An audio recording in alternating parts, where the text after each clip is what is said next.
Kabalo ko, daghan kaayog makarelate ani nga topic karon.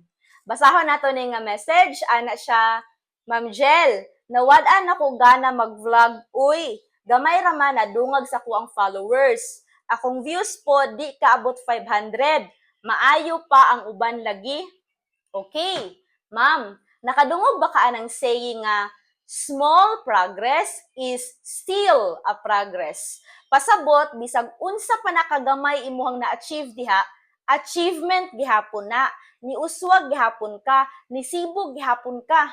O ang pinaka-importante bitaw, ma'am, ayaw ikumpara imuhang kaugalingon sa uban. Kaysa tinuod lang, kana bitang 100 o 200 views, kung basihan na to ang followers, taas na siya, oy. Kabantay mo, kani bitaw mga sikat na kayo vloggers, bisag na anay million followers, usahay bitaw, ilahang views, 100,000 lang pud. So kung ato akong basihan ilahang followers, kanang 100,000 views, baba lang pud kaayo na.